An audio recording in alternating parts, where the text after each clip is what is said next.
Amin. Kita bernyanyi.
Di dalam nama Allah Bapa dan nama anaknya Tuhan Yesus Kristus dan nama Roh Kudus yang menciptakan langit dan bumi.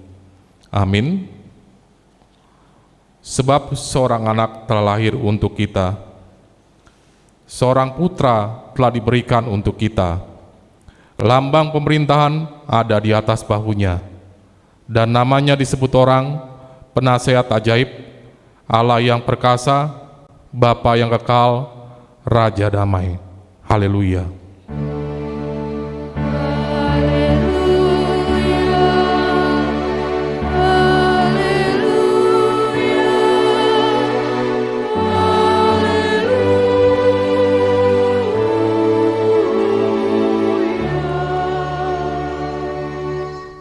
Marilah kita berdoa. Ya Allah, Bapa kami yang ada di surga, puji-pujian, kemuliaan dan terima kasih kami persembahkan kepadamu, karena Engkau memberikan anak-Mu Tuhan Yesus Kristus kepada kami manusia yang hina ini. Dia menderita sengsara, lahir di kandang domba, supaya kami menjadi kaya. Ajar dan bimbinglah kami dengan Roh-Mu, supaya kami mengenal kasih-Mu yang Engkau nyatakan dalam anak-Mu Tuhan Yesus Kristus. Amin. Kita bernyanyi.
Dengarlah hukum Tuhan yang diambil dari Mazmur pasal 106 ayat 1. Haleluya, bersyukurlah kepada Tuhan, sebab Ia baik, bahwasannya untuk selama-lamanya kasih setianya. Demikianlah hukum Tuhan.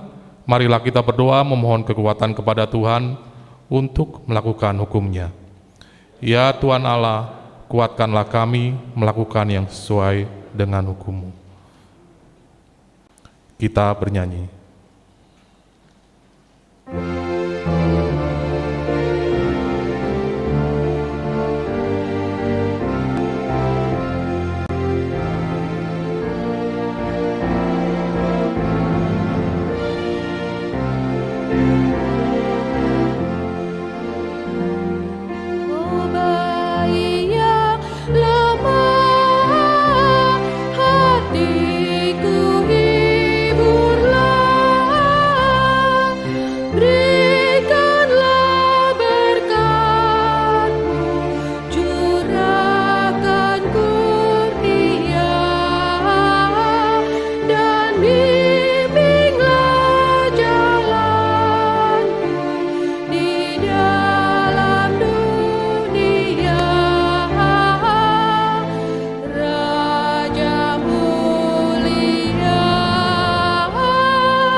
Marilah kita merendahkan diri untuk mengaku dosa kita.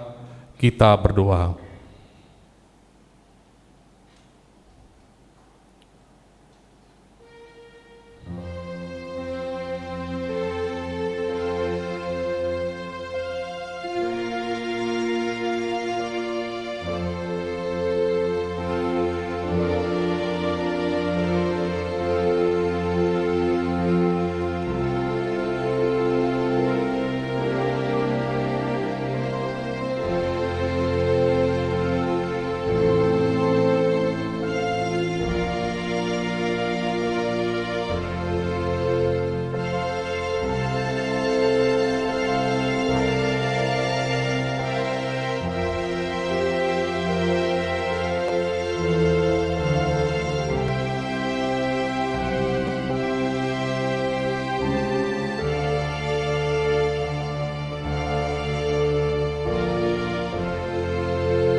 Ya Tuhan Allah, Bapa kami yang Maha Kuasa, Engkau mengasihi kami, orang yang hina dan tercela ini. Kami datang ke hadapan-Mu, mengaku segala dosa dan kesalahan kami. Sejak dilahirkan, kami sudah bergelimang di dalam dosa. Kami tersesat dan menyimpang dari jalan Tuhan. Kami sering melanggar hukum-Mu. Ya Tuhan kami, janganlah mengingat dosa dan pelanggaran kami pada masa kami muda. Tetapi ingatkanlah kami kepada kami sesuai dengan kasih setia-Mu, oleh karena kemurahan-Mu ya Tuhan. Lapangkanlah hati-Mu terhadap kami orang berdosa ini. Amin. janji Allah tentang pengampunan dosa kita. Demikianlah firman Tuhan. Tetapi engkau memberati aku dengan dosamu, engkau menyusahi aku dengan kesalahanmu. Akulah dia yang menghapus dosa pemberontakanmu oleh karena aku sendiri, dan aku tidak mengingat-ingat dosamu. Kemuliaan bagi Allah di tempat yang maha tinggi. Amin. Kita bernyanyi.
Marilah kita mendengar firman Tuhan yang ditetapkan untuk hari ini, yang diambil dari Yesaya 63 ayat 7 sampai 14. Kita akan membacanya secara bergantian. Aku hendak menyebut-nyebut perbuatan kasih setia Tuhan, perbuatan Tuhan yang masyhur sesuai dengan segala yang dilakukan Tuhan kepada kita, dan kebajikan yang besar kepada kaum Israel yang dilakukannya kepada mereka sesuai dengan kasih sayangnya dan sesuai dengan kasih setianya yang besar. Bukankah ia berfirman, sungguh merekalah umatku, anak-anak yang tidak akan berlaku curang, maka ia menjadi juru selamat mereka. Dalam segala kesesakan mereka, bukan seorang duta atau utusan, melainkan ia sendirilah yang menyelamatkan mereka. Dialah yang menebus mereka dalam kasih-Nya dan belas kasihan-Nya. Ia mengangkat dan menggendong mereka selama zaman dahulu kala. Tetapi mereka memberontak dan mendukakan Roh Kudus-Nya, maka ia berubah menjadi musuh mereka, dan ia sendiri berperang melawan mereka. Lalu teringatlah mereka kepada zaman dahulu kala, zaman Musa hambanya itu. Di manakah dia yang membawa mereka naik dari laut bersama-sama dengan pengembala kambing dombanya? Di manakah dia yang menaruh Roh Kudus, Roh Kudus-Nya dalam hati mereka?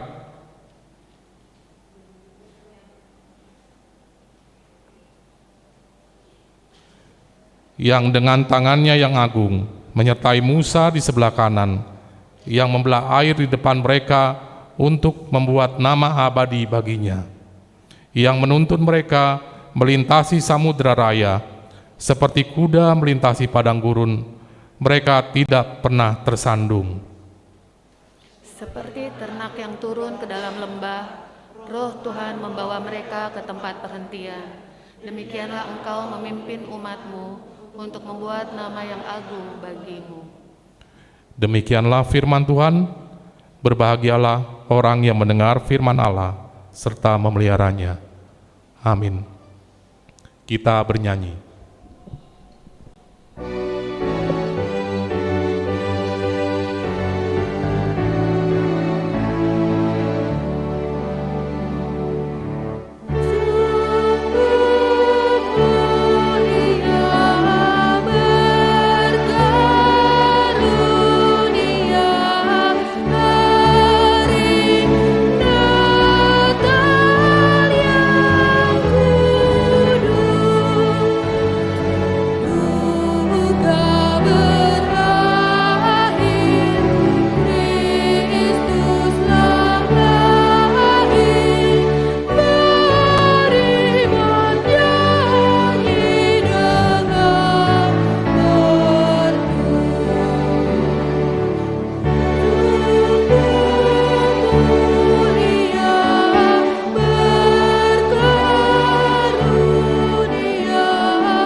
Marilah kita bersama-sama mengaku iman kepercayaan kita, sebagaimana teman-teman seiman di seluruh dunia, kita bersama-sama mengucapkannya.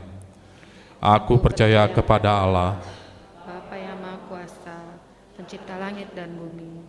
Aku percaya kepada Yesus Kristus, Yang anaknya yang tunggal Tuhan kita, yang dikandung dari Roh Kudus, lahir oleh perawan Maria, yang menderita sengsara tentang Pontius Pilatus, disalibkan, mati dan dibangkitkan, turun ke dalam pengadilan maut, pada hari ketiga bangkit pula dari antara orang mati, naik ke surga, duduk di sebelah kanan Allah Bapa yang Maha Kuasa, dan akan datang untuk menghakimi orang yang hidup dan yang mati. Aku percaya kepada Roh Kudus, percaya satu yang persekutuan orang kudus, pengampunan dosa, kebangkitan daging, dan hidup yang kekal. Amin. Pengumuman yang pertama, hari ini kita mengadakan kebaktian untuk memperingati pesta Natal yang kedua. Pengumuman kedua, topik kebaktian kita hari ini, kasih karunia Allah telah tiba. Kita bernyanyi sambil mengumpulkan persembahan.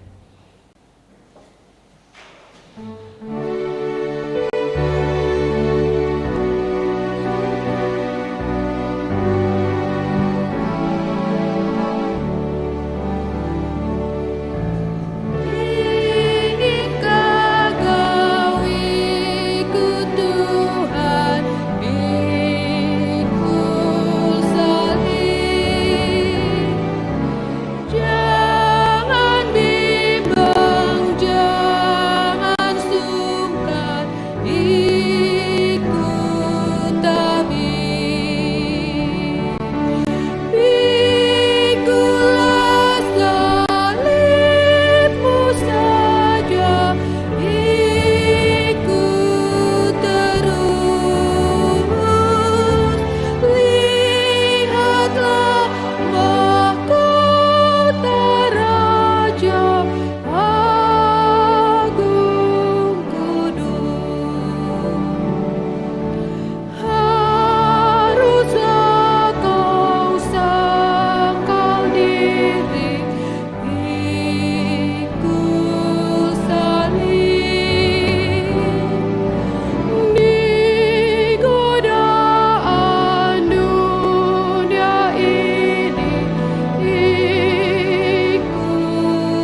Damai sejahtera yang daripada Allah Bapa yang melampaui segala akal adalah kiranya menyertai hati dan pikiranmu di dalam Kristus Yesus Tuhan kita.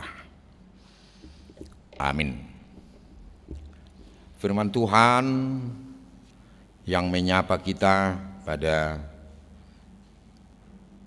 perayaan pesta Natal yang kedua untuk kita pada malam hari ini, yaitu yang tertulis dalam surat Paulus kepada Titus pasal yang kedua mulai dari ayat 11 sampai ayat 15 yang berbunyi, karena kasih karunia Allah yang menyelamatkan semua manusia sudah nyata. Ia mendidik kita supaya kita meninggalkan kefasikan dan keinginan-keinginan duniawi, dan supaya kita hidup bijaksana, adil, dan beribadah di dalam dunia sekarang ini, dengan menantikan penggenapan pengharapan kita yang penuh bahagia dan penyataan kemuliaan Allah yang maha besar dan juru selamat kita Yesus Kristus, yang telah menyerahkan dirinya bagi kita untuk membebaskan kita dari segala kejahatan, untuk menguduskan bagi dirinya suatu umat kepunyaannya sendiri yang rajin berbuat baik. Beritakanlah semuanya itu, nasihatilah dan yakinkanlah orang dengan segala kewibawaanmu. Janganlah ada orang yang menganggap engkau rendah. Demikian firman Tuhan. Sebelum saya sampaikan khotbah ini, dari kami pribadi ataupun keluarga menyampaikan pada seluruh jemaat dan Parhalado AKBP Cawang ini, kami sampaikan selamat hari Natal untuk kita. Saudara yang terkasih dalam Tuhan kita, yang menjadi topik dari ibadah Natal kedua ini, kasih karunia Allah telah nyata.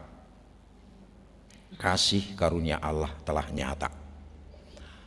Bapak Ibu saudara-saudara yang dikasihi oleh Tuhan, Titus yang menjadi tujuan dari surat Paulus ini, dia menyebutkan Titus adalah anak rohaninya, artinya yang membantu dan juga yang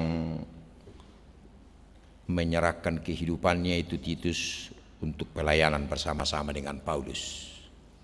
Dan surat ini merupakan surat pastoral, artinya memberikan semangat, memberikan nasihat ataupun memperlengkapi Titus untuk melanjutkan pelayanan-pelayanan di tengah tantangan yang sangat sulit.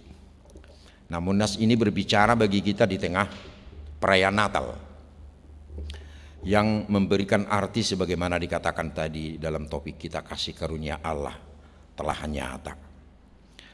Pesan pertamanya bahwa Natal ini mau memberikan pemahaman bagi kita. Yang pertama tadi, sebagaimana Paulus menasihatkan Titus, yaitu bagaimana setiap orang percaya hidup dalam kebenaran. Hidup dalam kebenaran memiliki arti apa makna iman kita di dalam Yesus. Dan ini sebenarnya yang disampaikannya tadi ayat 12, ia mendidik kita supaya kita meninggalkan kefasikan, keinginan-keinginan duniawi, dan supaya kita hidup bijaksana, adil, dan beribadah di dalam dunia sekarang ini, katanya. Artinya apa yang kita rasakan sebagai orang Kristen, Kalau dikatakan topik kita bahwa kasih karunia Allah telah nyata. Bagaimana wujud dari kasih karunia Allah itu di dalam hidup kita sebagai orang percaya?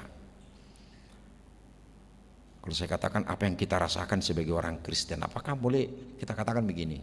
Seandainya kita ditanya oleh orang lain, gimana sih perasaanmu jadi orang Kristen? Apa jawaban kita? Seandainya kita mengatakan biasa aja. Biasa aja.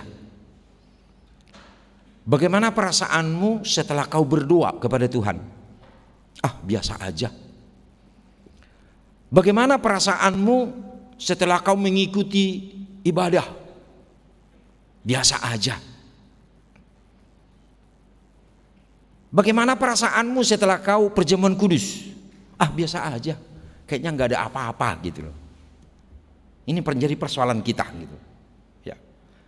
Jeholana biasa-biasa do. Herana soronggo. Meneng naha rupanya dia. Ini ada rong do, sada cerita ada ini, tapi ini cerita apa ya? Dari cerita dongeng gitu. Ikan yang hidup di laut memiliki anak yang agak banyak gitu. Kemudian dia bersarang di daerah pantai yang ada liang batunya gitu. Kemudian anak-anaknya katanya berkata, "Mak, laut itu gimana ya?" Ya, beginilah laut katanya. Gimana? Kita nggak lihat apa-apa katanya. Nantilah saya akan bawa kalian jalan-jalan gitu. Oke, setelah dibawa jalan-jalan, dipenuhi oleh ibunya, dibawa jalan keliling-keliling, ada karang, ada apa segala macam gitu. Setelah sampai kembali lagi ke sarangnya, kemudian anaknya tetap bertanya, "Mak, lautnya yang mana?" gitu. Ya udah yang kita jalani tadi. Loh, artinya anaknya melihat, kok biasa saja gini-gini juga. Di sekitar sarang saya juga ada karang, ada batu, ada pasir, ada air gitu. Jadi artinya yang mau kita kutip dari sana, perjalanan hidup kita sebagai orang percaya sangat berbahaya kalau seperti ini. Seperti ini tidak merasakan, mana dunia Kristenmu, mana kekristenanmu? Yang mana ya? Gitu. Yang mana ya? Kayak anak-anak ikan tadi, yang mananya?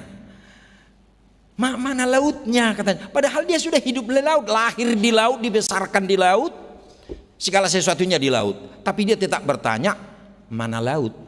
Gitu. Lapatan sudah medebu itu posisi songonon, ya, songon halak Kristen. Mana? Sepertinya kita tidak merasakan apa-apa ya. Sebenarnya ini yang dinasihatkan oleh Paulus kepada Titus.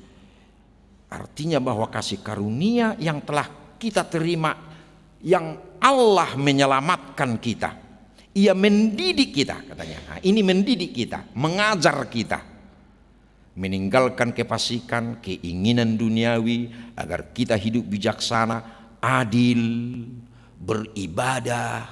Nah, ini yang digambarkan, artinya ada sesuatu yang istimewa. Artinya bagaimana kita sebagai orang percaya memang harus memiliki hal yang istimewa sebagai orang Kristen. Atau boleh saya kutip sebuah istilah yang dipakai dalam reklame juga ya, orang-orang muda juga, anak-anak remaja juga sering makan. Harus berani tampil beda gitu. Berani tampil beda. Berbeda dari yang lain. Ya. Karena memang arti kalau dikatakan bahwa gereja adalah kudus karena nama Tuhan. Udah pernah mungkin saya terangkan ya. Kata kudus itu berasal dari bahasa aslinya kadush, gitu ya. Kadush. Kata kadush itu bisa diterjemahkan harus berbeda, berbeda dari yang lain, dibedakan dari yang lain, dibedakan, diistimewakan. Ya. Jadi kalau dikatakan kehidupan orang percaya, kehidupan orang Kristen pada dasarnya harus hidup dalam kekudusan, artinya kita harus berbeda dengan yang lain, gak sama. Kalau toh gaya hidup kita, perilaku kita, tingkah laku kita sama dengan orang yang tidak percaya kepada Yesus, Ma, yang mana lautnya? Gitu. Masih itu tetap menjadi pertanyaan kita. Ma, lautnya yang mana? Padahal sudah hidup di laut. Padahal kita sudah mengatakan, saya percaya kepada Yesus, saya sudah orang diselamatkan. Yesus sudah datang ke dunia, saya bersuka cita karena Natal ada, saya baju baru dan segala macam. Gitu. Mulu dihitan dope merbida dope musik, kan? Tapi nara di bida tu luonggok, kita mesti tu luonggok detong. Alana mau lola songgok do, saya tahu lokok ningi duit nak rupanya kan. Akan itu nama betul saya, hati. Kalau orang-orang muda ini nggak ngerti lagi tentang itu, ya. Artinya kita sudah mengorbankan beragam hal menjadi Kristen. Terkadang kita dicerca, ya. Kadang kita disingkirkan. Masih ada lagi daerah Bogor. Tadi saya ikuti melalui media sosial, ya. Hanya untuk beribadah Natal mereka. Wah, sudah kazol maro hohar. Soalnya gudang nyalakin yang mar Natal. Hanya kumpulan keluarga besar mereka, gitu loh. Padahal ini pun turut di sisi turut kepada desa, turut dua ke dia. Saya heran nomor bigu do rupanya ahon acaron. Masa heran anak yang mangarongrong luetina sih do rupanya namar Natali. Gitu. Alisa situnga. Sebenarnya itulah gaungnya kedatangan Yesus ke dunia ini. Kalau ada pun yang gak menyenangi kita, gak usah kita merasa kecil hati. Gak usah kita merasa kecil hati. Itulah gaungnya suara Yesus. Yesus juga sudah mengatakan itu sejak dari awal. Kalau ada orang yang mendengki kamu karena saya, berbahagialah. Memang dunia ini tidak semua menerima Yesus. Hampir sejajar sebenarnya dengan tema Natal nasional, ya. Kenapa Tuhan memerintahkan orang-orang Majus agar berjalan atau pulang ke kampungnya dari jalan lain? Itu karena ada orang nggak merasa nyaman ketika Yesus sudah lahir di dunia. Salah satunya ya Herodes, salah satu mewakili, kita katakanlah dunia ini yang tidak setuju dia hadir. Dan bahkan lebih sadis lagi bahwa Herodes memerintahkan pasukannya, tentaranya di kemudian hari untuk membunuh semua bayi 2 tahun ke bawah, terutama yang lahir di Bethlehem. Harus dibunuh. Kita bayangkan itu sadisnya, ya. Saking goncangnya dia katanya ada raja yang lahir, Mesias sudah datang, lahir di kota kecil itu Mika 5 kemarin, 24 Desember kemarin, ya, berita khotbah kita. Seperti yang kita katakan tadinya, bahwa melalui nas ini kita diajak bagaimana memang kalau dikatakan hidup dalam kebenaran, itulah wujud kasih karunia Allah. Kalau dinyatakan kasih karunia Allah itu sudah nyata benar dalam hidup kita sebenarnya, dan harus nyata. Artinya ini tidak menjadi sebuah statement, ya, atau anjuran, tapi itu harus menjadi real, ya, buah iman bahwa memang kasih karunia Allah nyata di dalam hidup orang percaya itu sendiri. Itu ini pesan pertama. Pesan kedua mau kita lihat bahwa Natal ini merupakan karunia dari Tuhan, di mana Tuhan masih peduli dengan kehidupan kita, manusia yang Dia ciptakan ini. Natal adalah wujud Tuhan peduli dengan persoalan kita. Tuhan peduli dengan keberadaan kita, karena sejak Adam yang pertama manusia sudah dikuasai oleh dosa. Pada dasarnya tidak akan ada yang selamat, sehebat apapun dia. Tapi inilah wujud kasih karunia Allah tadinya. Tuhan peduli dengan keberadaan kita, peduli dengan persoalan-persoalan kita, peduli dengan penderitaan kita, peduli dengan masalah-masalah kehidupan kita. Dan inilah wujud Natal itu sebenarnya. Datangnya Yesus, khotbah kemarin, Allah yang menjadi manusia, firman yang telah menjadi manusia. Mulu kata-kata nak gawe marumang jol mai mana. Tuhan hadir sebagai manusia di tengah dunia ini. Sebagaimana manusia kita ini merasakan ada rasa sakit, ada rasa lapar, ya. Tuhan juga merasakan itu. Dan itulah wujud Tuhan itu peduli, ya. Persoalan kita di tengah zaman ini, bentuk kehidupan manusia terkadang sangat jauh dari kepedulian. Sangat jauh dari kepedulian. Sepertinya tidak peduli dengan kebenaran, tidak peduli dengan persoalan moral, tidak peduli dengan hidup yang rukun. Banyak gerakan-gerakan sekarang ini, ya, tidak peduli dengan mereka hidup rukun antara satu dengan yang lain sebagai satu bangsa contohnya. Semua sekarang statement-statement harus diukur dengan hanya persoalan agama. Ini kepicikan, ya, kepicikan. Ya. Kita jangan terjerumus di situ. Kalau ada tiba-tiba orang terkenal, kemudian kita tanya, agamanya apa? Bukan di situ masalahnya. Kalau merbulan atau harus ada Maroko, gudang gua lona. Alas apa siapa lagi? Kan? Turiang gak dua mewakili halaki. Lautu surga soni. Sendanya gak bisa jadi juara dunia yang kepala hidup lagi nggak sampai di surga soni. Neng meda ibu kita tuh posisi nasoni. Ini neng dohonokku rupanya hati. Gak nyambung gitu loh. Itu olahraga. Apa hubungannya dengan agamanya? Gak nyambung. Olahraga ya olahraga. Ya iman ya iman. Iman itu soal pribadi dengan Tuhan. Bukan kemudian harus ke tanah lapang dulu. Kemudian kita juara, menang, betul Anda ke surga gitu, kira-kira. Betul tanah lapang bebas di Jakarta udah satu surga tidak. Artinya kita bagaimana? Artinya saya mau katakan itu, jangan terus langsung selalu dikaitkan dengan itu. Tapi bangunlah di dalam diri kita gitu loh. Itu yang mau saya katakan. Padahal ketika kita bercerita tentang masalah kerukunan, bagaimana hidup kita walaupun kita beda iman bisa hidup rukun, hal ini sangat jauh. Sangat jauh. Tapi kenapa dengan hal-hal lain yang gak ada hubungannya juga dengan kehidupan, terkadang kita ukur tolak ukurnya dengan agama. Nah ini yang gak pas, gak pas, ya.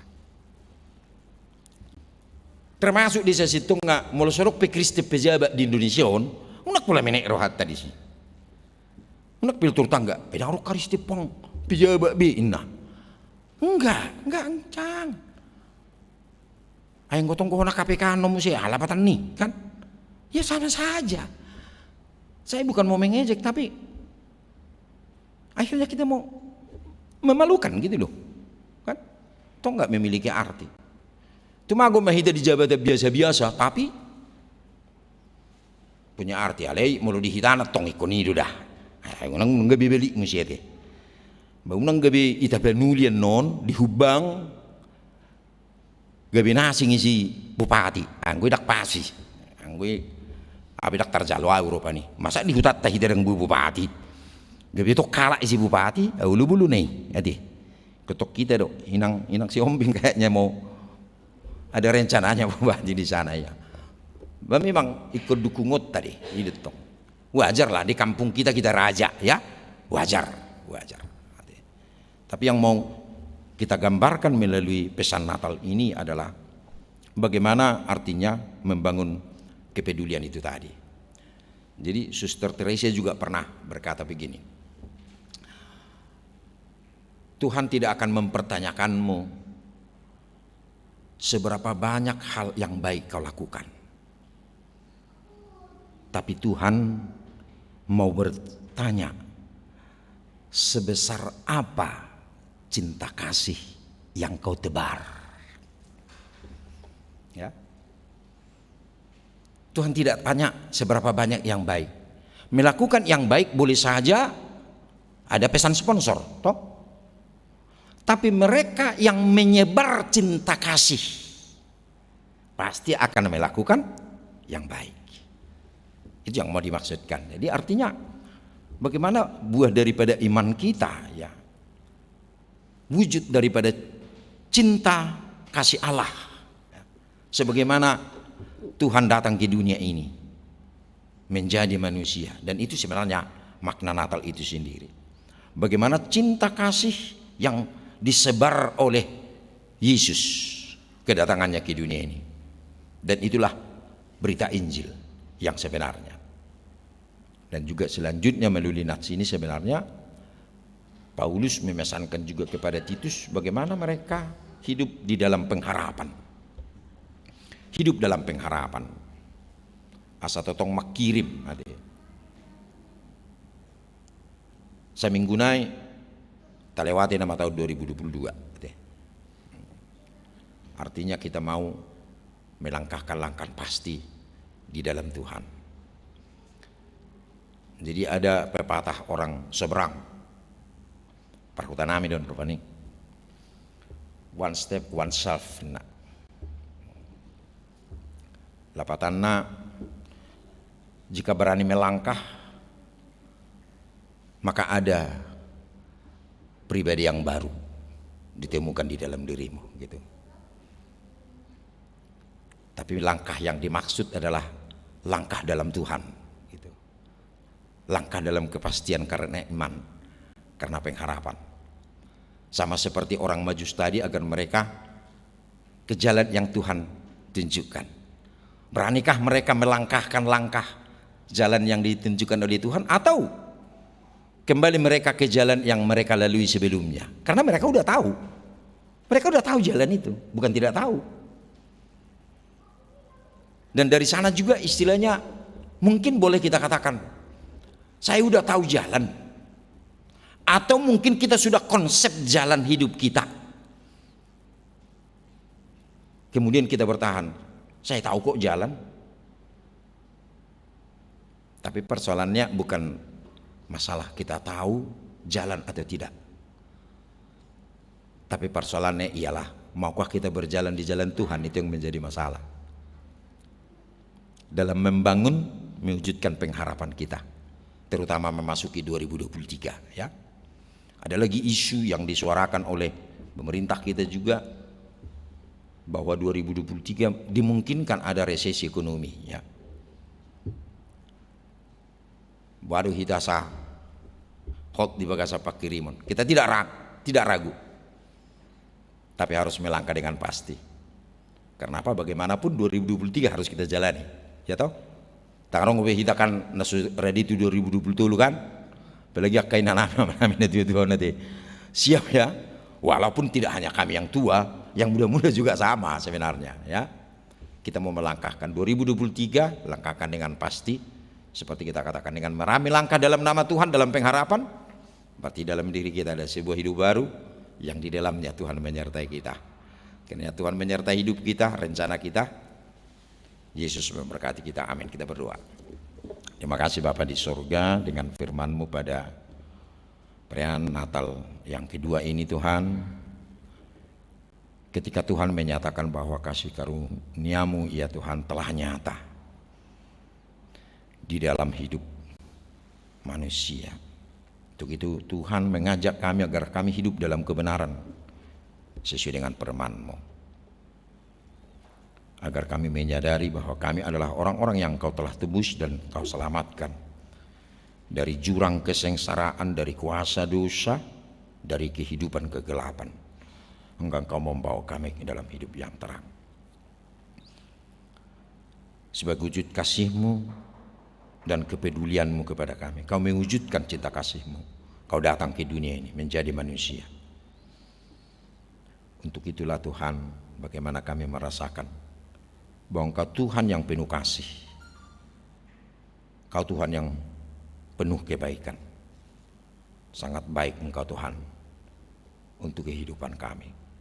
Untuk itulah Tuhan, biarlah terbangun pengharapan kami dalam nama-Mu. Untuk kami mampu melangkahkan langkah kehidupan kami ke depan.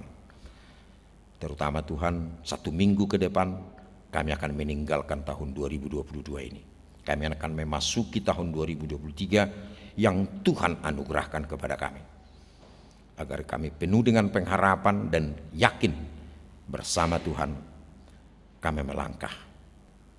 Kami akan menemukan beragam hal yang Tuhan sediakan bagi kami untuk hari esok dari setiap pribadi, lepas pribadi. Terima kasih Tuhan atas firman-Mu, terpujilah nama-Mu dalam Kristus Yesus. Kami berdoa dan bersyukur. Amin.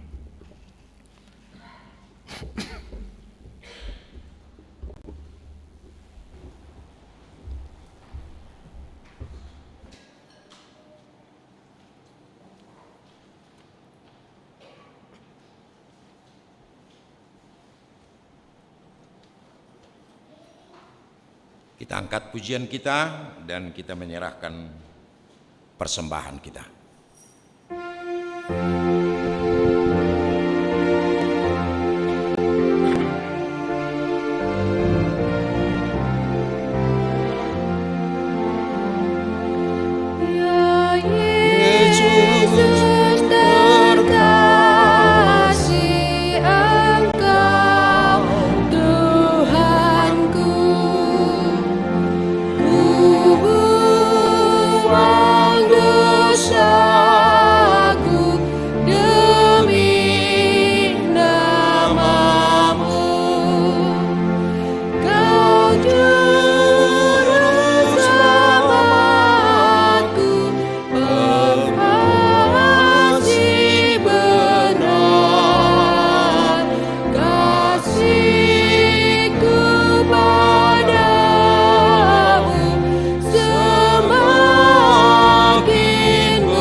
Kita berdoa menyerahkan persembahan kita kepada Tuhan.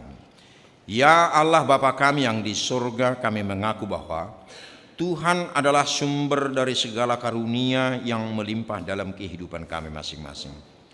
Sebagian daripada karunia itu kami serahkan kembali sebagai persembahan kepada Tuhan. Terima dan berkati persembahan umat-Mu agar dapat kami pergunakan untuk pekerjaan dan pelayanan kerajaan Tuhan di dunia ini. Buka hati kami untuk mengenal betapa banyak berkat dan karunia yang kami peroleh dari Tuhan, supaya kami senantiasa bersyukur kepadamu di dalam nama Yesus Kristus Tuhan kami. Amin. Tuhan karuniamu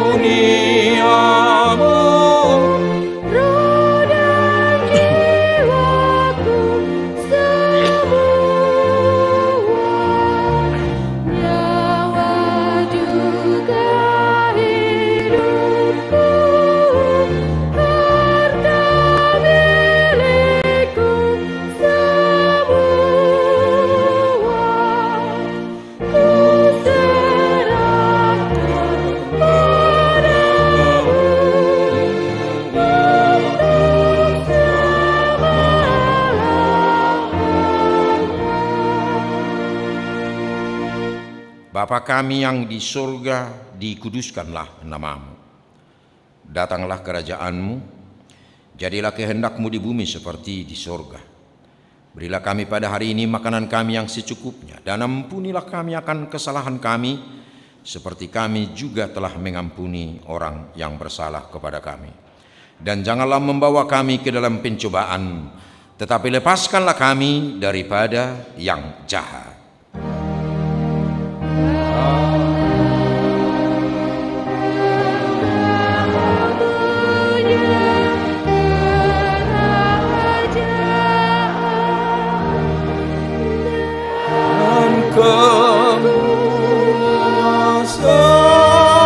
Kemuliaan dan kemuliaan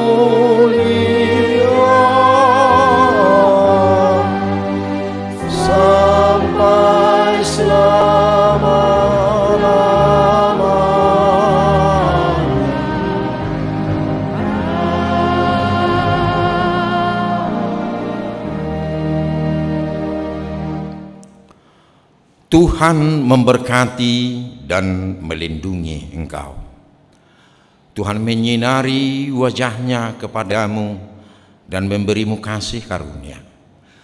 Tuhan menghadapkan wajahnya kepadamu dan memberimu damai sejahtera.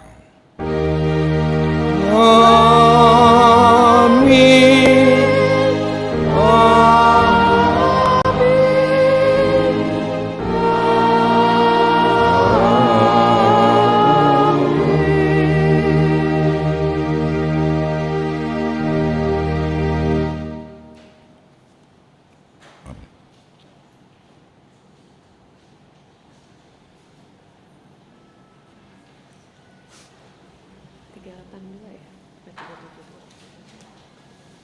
Atas nama seluruh majelis dan yang melayani ibadah pada malam hari ini, kami sampaikan untuk kita selamat hari Natal, salam sehat, Tuhan Yesus memberkati. Amin.